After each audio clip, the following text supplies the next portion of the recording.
யாத்ராகமம் 16ஆம் அதிகாரம் 4ஆம் வசனம். அப்பொழுது கர்த்தர் மோசேயை நோக்கி, நான் உங்களுக்கு வானத்திலிருந்து அப்பம் வர்ஷிக்க பண்ணுவேன். ஜனங்கள் போய் ஒவ்வொரு நாளுக்கு வேண்டியதை ஒவ்வொரு நாளிலும் சேர்த்து கொள்ள வேண்டும்.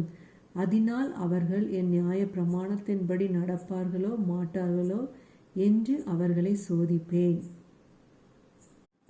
இந்த வசனம் பார்த்தீங்கன்னா, இஸ்ரவேல் ஜனங்கள் எகிப்தை விட்டு வெளியே வரும்போது வனாந்தரத்தில் அவங்களுக்கு உணவில்லாமல் ஆண்டவர் நோக்கி மோசேட்ட சொல்லும்போது மோசே ஆண்டவர்கிட்ட போய் கேட்பான். அப்போ ஆண்டவர் வானத்திலிருந்து அவங்களுக்கு நான் அப்பத்தை தருவேன் அப்படின்னு சொல்கிறாரு.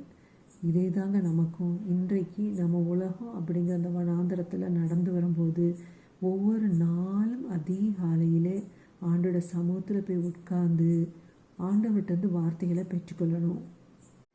எப்படி பெற்றுக்கொள்ளணும் அப்படின்னா, நாம் ஒவ்வொரு நாளும் எழும்பின உடனே நல்லா ஃப்ரெஷ்ஷப் ஆகிட்டு பைபிள் எடுத்து ஒழுங்கும் கிரமமாய், அதாவது பர்ஃபெக்டாக எடுத்த உடனே திறந்த உடனே வசனத்தை பார்த்துட்டு இது ஆண்டவர் கொடுத்த வசனம் அப்படின்னு சொல்லக்கூடாது. ஒவ்வொரு நாளும் சிலர் ஆதியாகமத்துலேருந்து வாசிப்பாங்க, சிலர் புதிய ஏற்பாடு வாசிப்பாங்க, சிலர் நீதிமொழிகள் சங்கீதம் வாசிப்பாங்க. அதை அப்படி ஒழுங்கும் கிரமமாக வாசித்து வரும்போது ஏதாவது ஒரு வார்த்தை, ஒவ்வொரு நாளிலும் ஒரு வார்த்தை நமக்கு இடைப்படும். அது அன்றைய சூழ்நிலைக்கு தக்கன நம்மகிட்ட பேசும், நம்ம இருதயத்தை அது தொடும். அந்த வார்த்தை தான் அன்றைக்கு நமக்கு கர்த்தர் கொடுக்கிற அப்பம். ஸோ நம்ம ஆத்மாவுக்கு தேவையான அப்பத்தை ஆண்டவர் ஒவ்வொரு நாளும் நமக்கு தருவார்.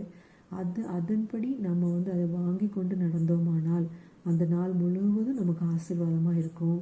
அந்த வார்த்தை நம்மோடு இடைப்பட்டு கொண்டே இருக்கும். ஸோ இதை நீங்கள் ப்ராக்டிஸ் பண்ணுங்கள். நிச்சயமாகவே நீங்கள் ஆசீர்வதிக்கப்படுவீர்கள், உயர்த்தப்படுவீர்கள். ஆமென். ஹல்லேலூயா.